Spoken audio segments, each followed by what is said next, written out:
অনেক অভিজ্ঞতা আছে, প্রচুর ছবির অনেক অভিজ্ঞতা আছে, এরকম ছোট ছোট কিছু অভিজ্ঞতা শেয়ার করব।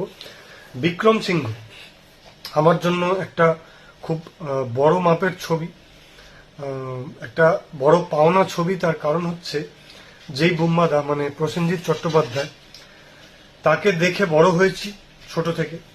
মানে তার প্রত্যেকটা ছবি একসময় hit hit hit hit hit hit থাকতো, ভালো ভালো গান থাকতো। তারপরে যখন বুম্বাদা চেঞ্জ হলেন ফটোগ্রাফ থেকে,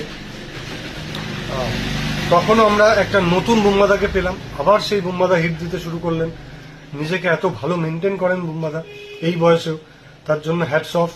আমি ওনাকে মানে সবসময় প্রণাম জানাই যে অসাধারণ একটা মানে নিজেকে মেনটেন করা এই বয়সে, এটা মুখের কথা নয়। যাই হোক, তো প্রথম যখন শুনতে পাই যে আমি বুম্বাদার অপোজিটে একটা ভিলেনের চরিত্র করতে যাচ্ছি বিক্রম সিংহে, আমি তো ভাবতেও পারিনি। তার থেকেও বড় চ্যালেঞ্জ ছিল যে এর আগে আমি কোনোদিনও এই ধরনের কোনো চরিত্র করিনি। মানে একটা পাগল ছেলের বা একটা সাইকো ছেলের চরিত্র এর আগে আমি কোনোদিনও করিনি। তো আমার জন্য একটা বড় চ্যালেঞ্জ ছিল। আমি চেষ্টা করেছি, অনেকেরই সেটা ওভার অ্যাক্টিং মনে হয়েছে, আমি বোধহয় ওভার অ্যাক্টিং করে ফেলেছি, হতে পারে হয়তো আমার সেটা দোষ, বা আমি হয়তো সবার ইচ্ছে পরিপূর্ণ করতে পারিনি বা সবার আশা সম্পূর্ণ করে উঠতে পারিনি। কিন্তু আমি চেষ্টা করব যদি কোনোদিনও ভবিষ্যতে বম্বেতে সুযোগ পাই আমি সেটাকে শুধরাবো।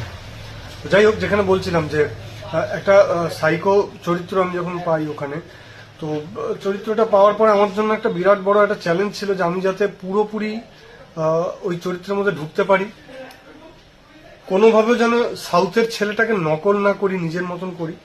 এই বিষয়গুলো আমার মাথার মধ্যে সবসময় কাজ করছিল।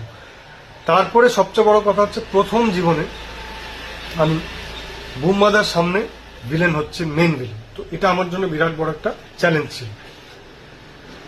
একটা ছোট্ট ঘটনা আমি শেয়ার করছি।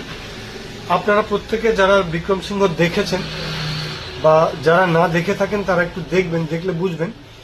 একটা সিন আছে আমার শেষ দৃশ্য সেই ছবির, যেখানে আমি ব্যালকনি থেকে বুম্বাদা হাতের গুলিগুলো ফেলে দিচ্ছে আর আমি সেই গুলিতে পা হড়কে ব্যালকনি থেকে দোতলা থেকে পড়ে যাচ্ছি। পড়ে একটা গাছে পুলিশের যে বেল্টটা আমার গলায় জড়ানো ছিল সেটা ফাঁসি লেগে আমি মারা যাচ্ছি।